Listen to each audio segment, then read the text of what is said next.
Bang, rakit PC bang, budget 5 juta bisa dipakai buat main Monster Hunter Wilds dengan lancar, punya konsumsi daya listrik yang nggak boros, dan penampilannya juga harus oke. Ya, udah nggak lazim ya seperti itu. Kita mintanya performanya maksimal, tapi budgetnya minimal. Tapi nggak masalah guys, di sini saya akan mencoba merakit PC sesuai dengan kriteria tersebut. Jadi di sini saya memakai parts yang mix alias campur ya, nggak semuanya parts baru. Karena kalau semuanya parts baru, budgetnya pasti bakalan membengkak, bisa sampai 8 atau bahkan 10 juta. Di sini saya memakai prosesor dari Intel Core i generasi ke-10. Ini adalah i3 10100F. Yang alasan saya memakai prosesor yang satu ini karena TDP-nya rendah, adem, dan kebetulan saya dapat harganya murah guys. Jadi ini cuma 500.000 aja, di mana harga tersebut saat video ini dibuat adalah harga yang menurut saya udah terbaik lah. Nggak ada lawan. Sayangnya ini cuman dapat prosesornya aja, CPU tray tanpa heatsink fan atau cooler. Jadi saya harus membeli CPU cooler terpisah. Jadi sekalian aja saya pakai CPU cooler aftermarket model Tower. Ini brandnya Flagship Edition, nggak tahu serinya apa, yang jelas nggak ada RBG-nya dan punya dual fan plus 2 heat pipe. Cukup keren sih. Dan untuk memasangkan CPU cooler ini nanti saya juga menyiapkan sebuah thermal paste dari brand Arctic. Ini adalah Arctic MX4 yang sudah cukup terkenal lama ya.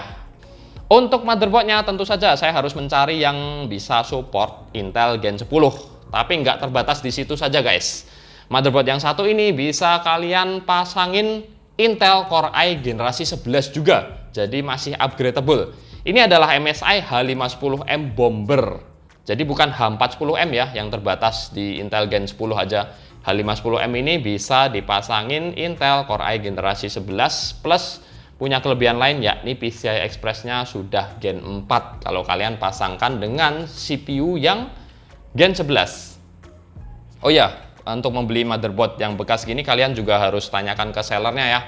Ini seperti biasa, IO Shield atau backplate motherboardnya ini harus ada guys. Lanjut lagi, untuk RAM atau memori saya memakai dari brand Zadak. Jadi kalau kalian panas dalam, cari yang ada Zadaknya.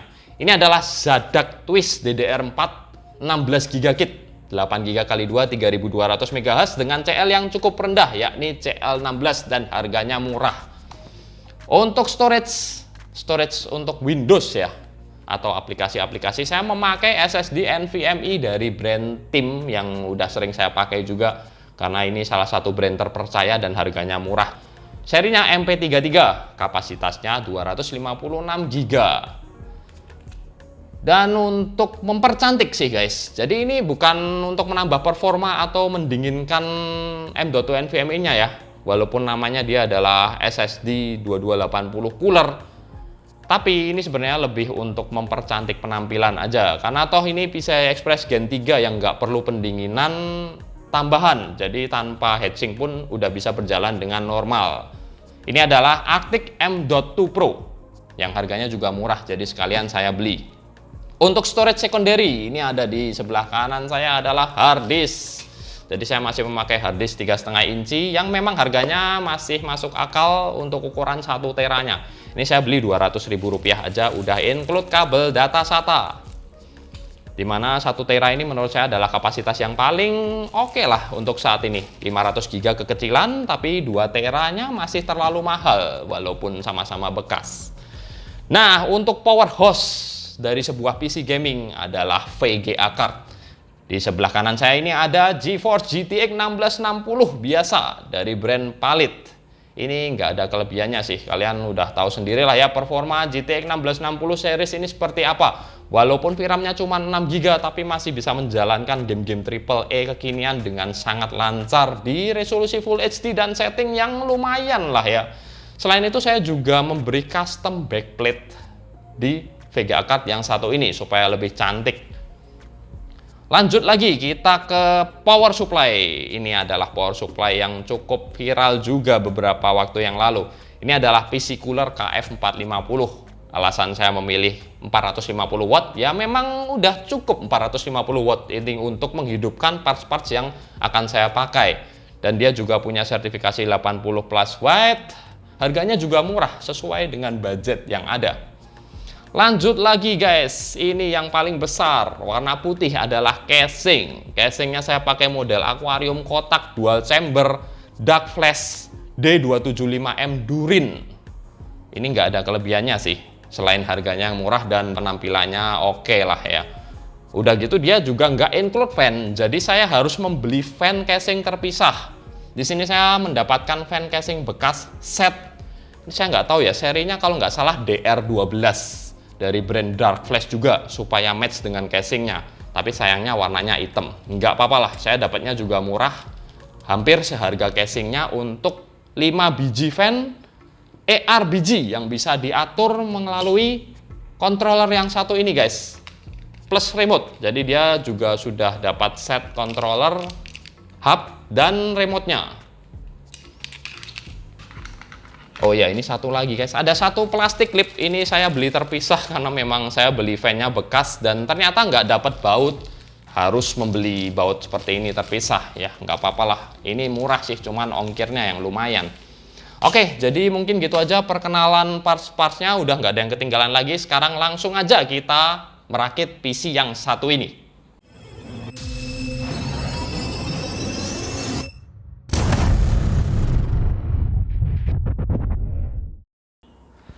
Pertama, kita pasang prosesor ke motherboard. Kedua, kita pasang SSD NVMe ke motherboard juga.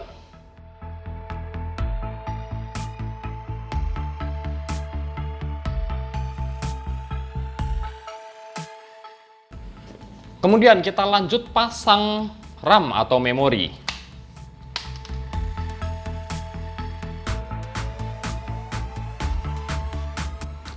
Dan terakhir untuk motherboard kita pasang CPU cooler ini guys ke prosesor.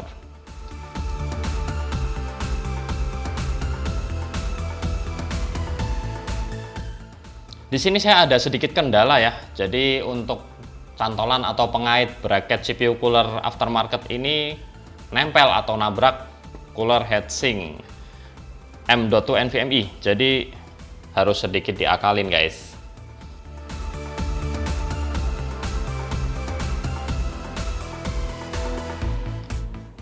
Nah, seperti ini. Jadi tadi saya cantolin dulu CPU cooler ke bracket plastik mounting ini sebelum saya mengunci bagian bracket plastiknya. Jadi sekarang sudah bisa terpasang ya. Tinggal cantolin yang sisi atas.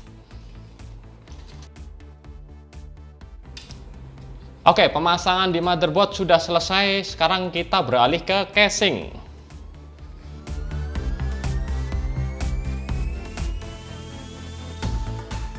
Di casing ini pertama-tama kita akan memasang power supply guys.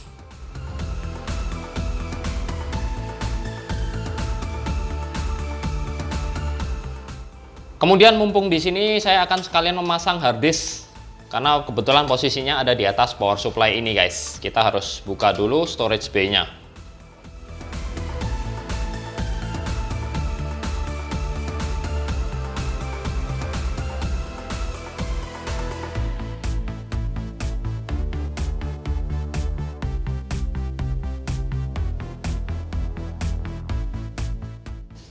Sementara seperti ini dulu ya, saya masih belum memasang fan dan controllernya, jadi nanti mungkin saya akan membuka ulang bagian storage bay ini supaya bisa dirapikan di baliknya.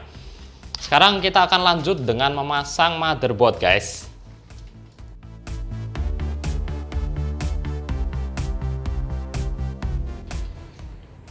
Ada satu mur standoff yang harus dipasang di sini guys, dan kita bisa ambil dari set baut untuk merakit PC.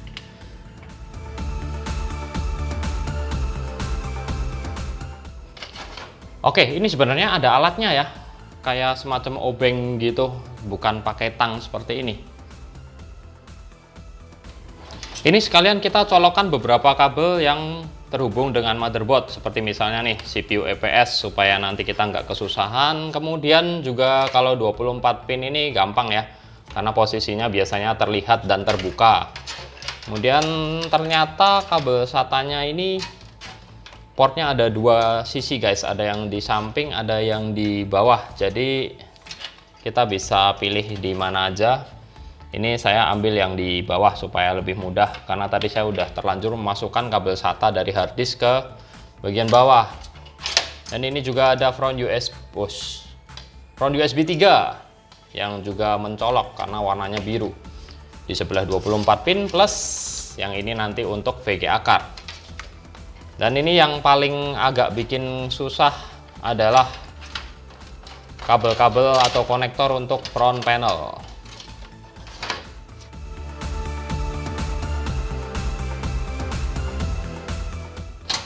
Kabel-kabel sudah terpasang semua, sekarang kita tinggal membaut motherboard ke casing.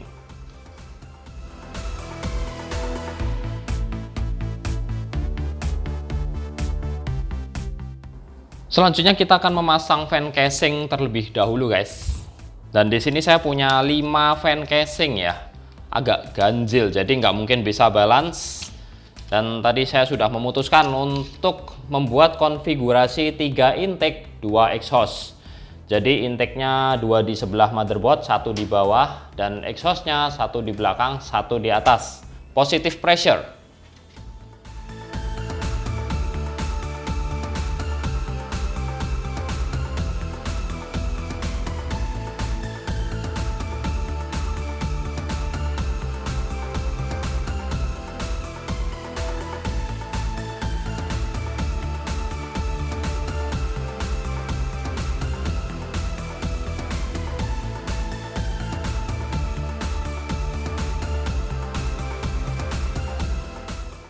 Dan terakhir kita akan memasang parts yang paling penting ini, guys, untuk gaming, yakni VGA card.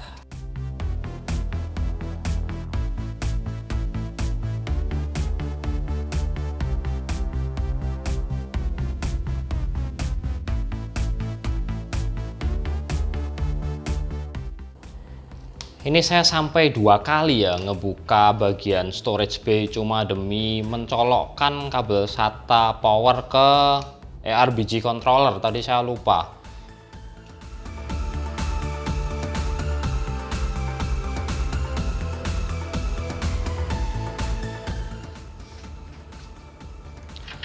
Oke, seharusnya PC ini sudah bisa menyala dengan normal ya. Nanti tinggal saya rapikan kabelnya belakangan karena memang bakalan memakan waktu, guys. Tapi kok bisa nyala. Udah dipencet 2 kali tadi nggak mau nyala. Ternyata saya kurang sabar. Saya kira sudah gagal, tapi ternyata bisa menyala normal ya. Ini dia nggak nge-restart. RBG nyala semua, fan nyala semua dengan normal, dan bahkan ini saya bisa ganti mode warnanya dari remote. Oke lah, sekarang saya akan lanjut merapikan kabel off the record aja ya.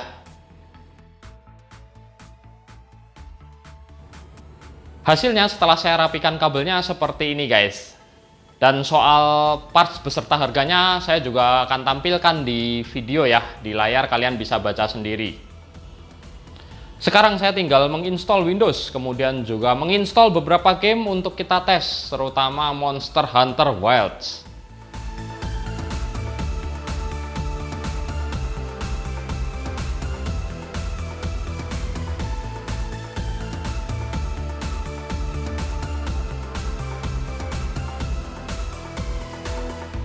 Setelah sukses masuk ke Windows 10, ini langsung aja kita cek CPU-Z. Dan bisa kita lihat Processor Detect i3 10100F, mainboard MSI H510M Bomber, RAM DDR4 16GB dual channel yang masih jalan standar ya ini, BIOS default, belum di set XMP. Grafisnya jelas, Nvidia GeForce GTX 1660. Ini sekalian kita tes bench di CPU-Z. Dan hasilnya kalian bisa lihat sendiri saat dibandingkan dengan i7 Gen 7 seri tertinggi yang harga bekasnya jauh lebih mahal ya. Performa single core-nya 1112, tapi memang performa multithread-nya aja yang kalah. Next, untuk Cinebench R23 Pro i3 Gen 10 ini mendapatkan hasil skor multi-core di 5415. Cukup oke. Untuk Unigine Heaven Benchmark dengan preset Extreme, hasil skor GPU GTX 1660 ada di 2210 dengan FPS rata-rata 87. Ini biasanya jadi tolak ukur saya untuk sebuah GPU dalam memainkan game-game AAA kekinian di resolusi yang sama. Benchmark sintetis terakhir, kita jalanin 3D Mark Time Spy, dan hasil skornya adalah 5376 dengan grafis skor 5451, Fit CPU skor 4988. Hampir setara, tapi masih lebih tinggi sedikit skor GPU-nya.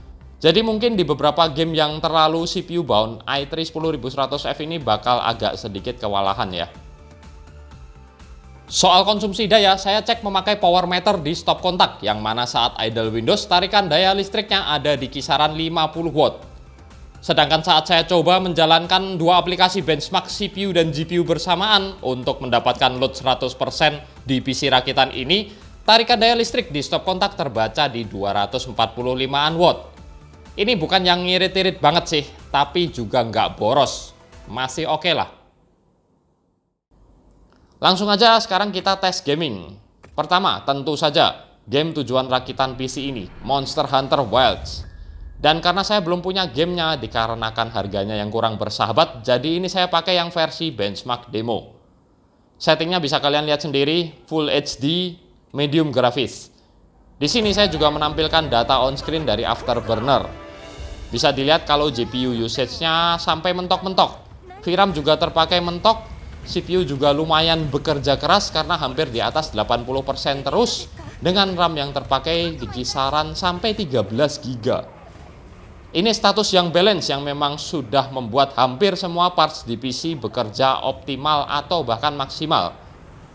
Ya, kita kan memang beli atau rakit PC buat dipakai maksimal ya, sesuai kebutuhan lah. Dan soal average FPS, menurut saya sudah oke dan playable. Apalagi buat kaum kere-hore, bisa dapat FPS rata-rata di atas 60 ini sudah membanggakan. Tapi lain cerita kalau kita ganti grafis mentok alias ultra. Ini namanya spesial pakai telur guys.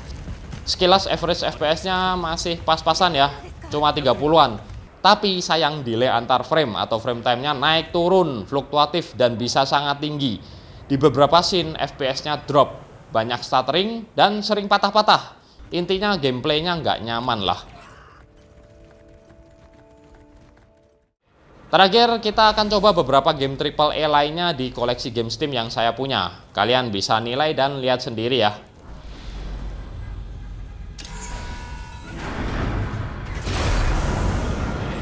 Disable them. Well, that's one way to do it. That should be enough. Come on.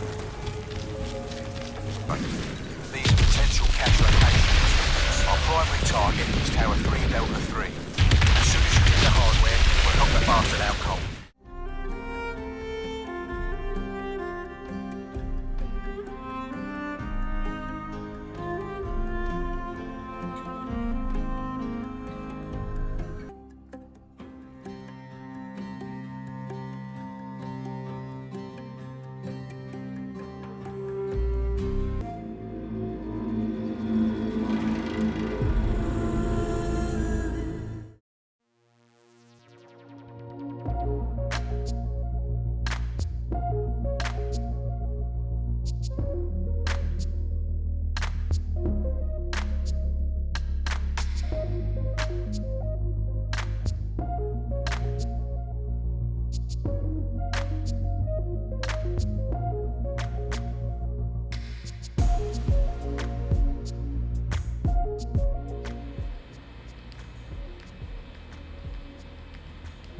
Nah, warna khas channel OpenID. Jadi mungkin gitu aja ya PC rakitan 5 juta yang kali ini. Menurut saya PC yang satu ini cukup worth to buy. Penampilannya keren, dia lumayan irit listrik, dan juga yang jelas bisa dipakai buat gaming AAA, termasuk Monster Hunter Wilds yang menjadi tujuan utama merakit PC ini. Oke, jadi mungkin gitu aja ya video rakitan PC saya kali ini. Saya Hendy, pamit dulu dan makasih udah nonton. Kencengin dulu guys. Ini nanti mau dijual.